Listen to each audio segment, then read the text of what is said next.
क्या आपने कभी सोचा है कि आपके विचार ही वो माध्यम है जिस माध्यम से आप जीवन में जो पाना चाहे वो पा सकते हैं? वो विचार ही है जो उस वस्तु का रूप ले सकती है जो आप जीवन में पाना चाहते हैं, जब उस विचार के साथ जुड़ते हैं एक निश्चित लक्ष्य और आपकी लगन। लेकिन किसी भी चीज की शुरुआत विचार से ही होती है। बिना विचारे इस दुनिया में कोई काम नहीं होता, और यदि होता भी है तो उसका परिणाम निश्चित नहीं होता कि वो सही होगा या फिर गलत होगा। आप जब भी किसी काम की शुरुआत करते तो आप विचारते हैं कि इस काम को किस योजना के साथ किया जाना चाहिए। अब जितना अच्छा आपका विचार होगा उतने ही अच्छे तरीके से आप उस काम को कर पाएंगे। इस दुनिया में हर चीज के जन्म की शुरुआत हुई थी एक विचार से। आज आप जितने भी महान और सफल लोगों को देखते हैं उन्होंने सबसे पहले उस चीज के बारे में विचार किया था। इसलिए विचार की शक्ति के बारे में थोड़ा सोच कर देखिए, उसे पहचानिए, अपने अंदर उसे जगह दीजिए कि आपके विचार ही आपके लिए आपकी वस्तु बनेंगी। आपके विचार जितने अच्छे बनेंगे ये दुनिया आपके लिए उतनी ही ज्यादा अच्छी बनेगी। कई लोगों का जीवन इसलिए बुरा बना रहता है क्योंकि उनके विचार में स्पष्टता नहीं होती है, उनके विचार स्वच्छ नहीं होते हैं। उनके विचारों में ईर्ष्या, जलन, भय, क्रोध, इस प्रकार की चीजें होती है जो वो दूसरों के लिए रखने की कोशिश करते हैं, लेकिन वो खुद को ही खत्म कर लेते हैं। जब तक हम अपने विचारों को मजबूत नहीं बनाएंगे हम खुद मजबूत नहीं हो सकते। एक बार एक छोटी सी लड़की अपने अंकल से पैसे मांगने के लिए गई। उसके अंकल गेहूं की कटाई का काम कर रहे थे। लड़की ने कहा कि अंकल, मेरी माँ ने आपसे 500 रुपए लाने के लिए कहे। अंकल ने कहा कि अभी मैं काम कर रहा हूं इसलिए तुम यहां से अभी चली जाओ। लड़की ने कहा ठीक है, लेकिन वो गई नहीं। अंकल अपने काम में लग गए। जब अंकल ने थोड़ी देर बाद पीछे मुड़कर देखा तो वो लड़की अभी भी वहीं थी। अंकल ने उस लड़की को फिर कहा कि तुम यहां क्यों खड़ी हुई हो, तुम चली जाओ।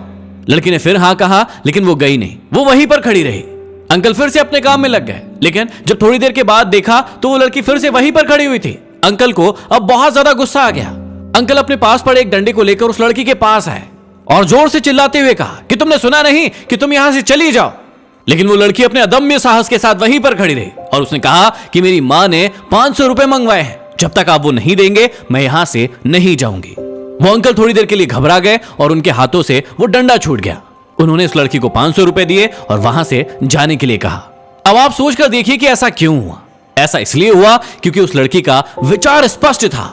जो भी चीज वो लेने के लिए आई थी उसके लिए उसका विचार स्पष्ट था कि जब तक उसे वो नहीं मिलेगा वो वहां से कहीं नहीं जाएगी, और ऐसा ही उसने किया। अब आप सोचकर देखिए कि क्या आपके विचारों में इतनी स्पष्टता है?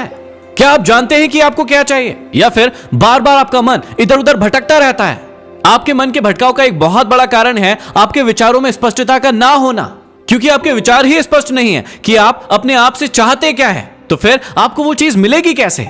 लेकिन आप एक बिना स्पष्ट विचारों के एक खुले मैदान में सिर्फ दौड़ते चले जा रहे हैं कि कहीं आपको कुछ मिल जाए, लेकिन आपको कुछ भी नहीं मिलता है। क्यों? क्योंकि आपके विचार स्पष्ट नहीं है।